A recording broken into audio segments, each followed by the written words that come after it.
advised. You're listening to Odyssey, A Tale from the Road, an audiobook by Christopher Cologne. All rights reserved. Any resemblance to persons living or dead are purely coincidental. Chapter 37. What the hell was Paul talking about?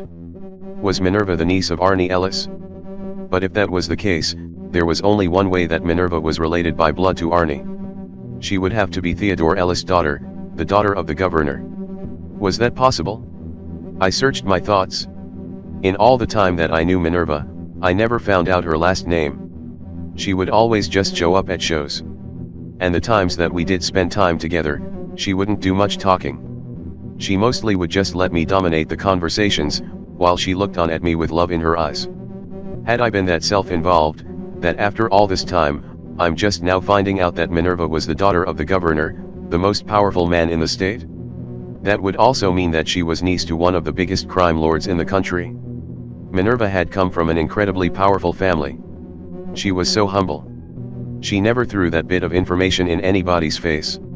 She just wouldn't bring up that aspect of her life. But I did feel like a piece of crap for not knowing this information any sooner. Once again, I have proven myself a horrible friend. Why would Minerva withhold information like this? She was right when she said she should be proud of her father. Governor Ellis was a great man. But on the flip side, by admitting to be the governor's daughter, it was also an admission of being related to that scumbag, Arnie Ellis. Her shame in her uncle had overwhelmed her pride in her own father. This also proved on how unaware I had been about the world around me. I didn't read the newspapers or watch the nightly news, or I would have recognized that incredibly tall girl standing by her father's side during press conferences and other public functions. But Minerva seemed the type to want to get by on her own accomplishments and not by who she might be accidentally related to. She wanted to stand on her own 2 feet. I admired that. If you're done, I would like to go see the concert, now. Minerva had said, trying to dismiss Paul. Excuse me, little lady. I'm sorry I bothered you. I've worked for you, uncle, for years.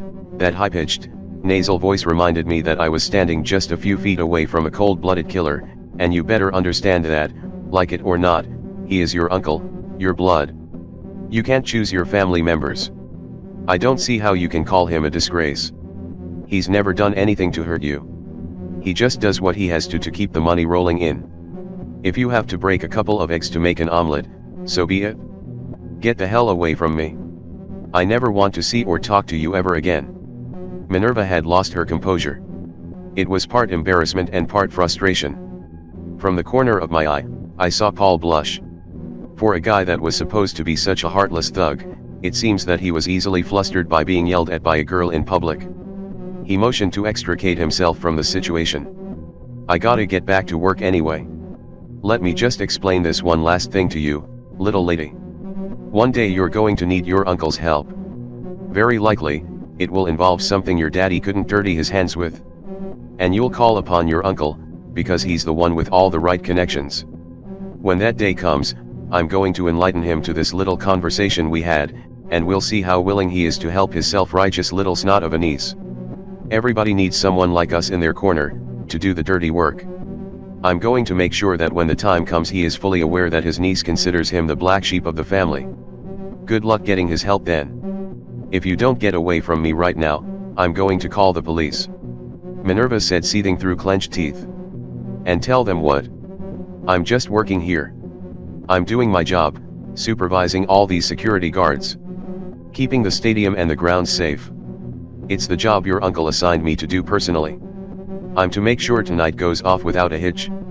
This is your daddy's stadium. I'm making sure it stays safe from any troublemakers. You don't have anything on me, little lady. I can't see how anybody listens to this shit anyway. It's all yelling and screaming. Nobody sings anymore, like they did in the old days. Frankie Sinatra, now there was a singer. Not this devil-worshipping nonsense. That's why they play their guitars so loud, to cover up the fact that they can't sing a single note. So go on, enjoy your little concert. Minerva pushed past him and headed towards me. I panicked and started to move away from her projected course. I couldn't let him see that we were together. Paul glanced over and looked at the back of Minerva's head, departing the scene. He gave a look in disgust and then turned his attention back to supervising the security guards. As soon as he started to walk away himself, I worked my way towards Minerva. I tailed her as I made my way into the crowd. I had a million questions to ask her, but I wanted to wait until we were lost in the sea of people, before the inquisition could begin. Who was that? I recognized the voice, but I was too scared to know the truth. It was the nasal high-pitched voice of Arnie's right-hand man. The one who was trying to make his way up the ranks. If he killed me, he would definitely get the promotion he was seeking. His name is Paul, he works my uncle, Minerva said, ashamed. Do you mean your uncle, the whale, Arnie Ellis? I said in an accusatory tone. It wasn't Minerva's fault, she had no control on who she was related to. I was just mad at the events of recent months. I'm not proud of my uncle. I'm not proud of what he's known for. Every family has its black sheep. It's just that our black sheep happens to be a notorious gangster. She said nonchalantly. It seems that she's been dealing with this for years. Her uncle was a disgrace to the family name. For a quick moment, I wondered if my family was ashamed of me, and what I've done with my life. I'm sorry. There is nothing to be sorry about. It's not your fault. She turned away, to regain her composure. No, I mean I'm sorry for what we did to your cousin Gabby. I've disowned my uncle and Gabby a long time ago. I heard about what happened, and I'm not mad for what you did. Gabby had it coming. He had gotten too used to being untouchable. In his mind he was a big-time crook, but he was small change. Well, I'm glad you don't hold a grudge. I felt uncomfortable. Blood is thicker than water, and I wouldn't blame you for holding blood above water. Forget about it. What's past has passed. I don't want to talk about this anymore. Let's keep it moving.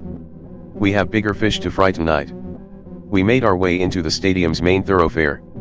This was the last gathering spot for the crowd, before they made their way to their seats.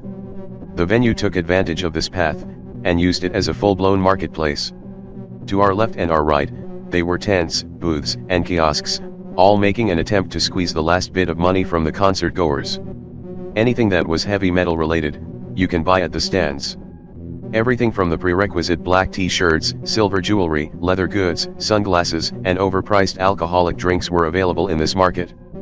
I could already hear the hoots and hollers of the people who were already wasted on booze before the show. Seeing how overpriced alcohol was, it was understandable that people would get hammered in the parking lot. I always enjoyed tailgating parties, but I never understood why anybody would get sloppy drunk before a show. If you did, you couldn't really enjoy the music. You would be too busy running back and forth to the bathroom, emptying your bladder. Then you would miss the best parts of the show. Plus, if you are too drunk, you wouldn't even remember the show you had spent your hard-earned money on. For the price of one beer at the venue, you could buy a whole six-pack at the supermarket. It was economical to get drunk before the show, but not too practical. Standing out above all the festival booths, was a makeshift stage. It was draped in vinyl banners and flags, bearing the logo of the local rock station. The speakers were blasting the music currently being broadcast on their airwaves. I found it weird that this particular station was sponsoring this show. They played more middle-of-the-road rock music, nothing too hard or heavy. They played to more of the broad audience than the niche of the heavy music that Gateway Drug played. Only on occasion would you hear one of their songs on that station. I just assumed that since this was such a high-profile concert they wanted to latch onto the bandwagon of Gateway Drug's fan base. It was a little too late now for the radio station, the band was playing their farewell performance. This event was getting a bit of media attention, especially since these were hometown heroes making the press. The music finally died down, and a squat dumpy man, holding a microphone, took the stage. Good afternoon everybody. I'm Iris the Virus, the morning DJ, here at 99.9 FM, and I'd like to thank everybody for coming out and supporting, what could very well be, the very last time we will ever see the band Gateway Drug, in its original lineup.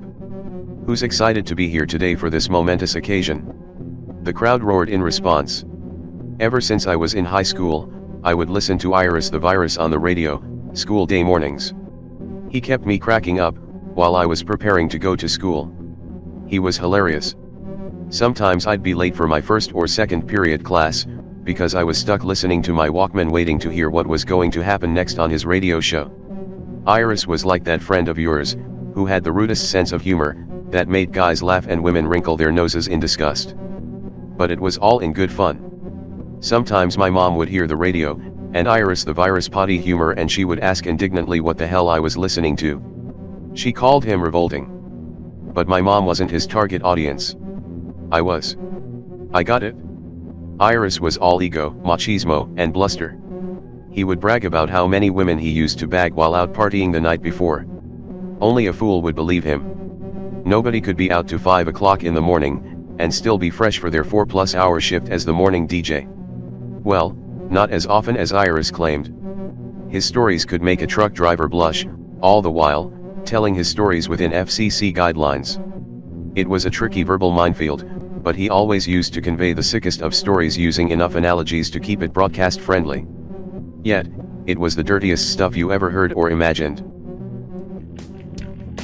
Please visit twostrangersonePodcast.net.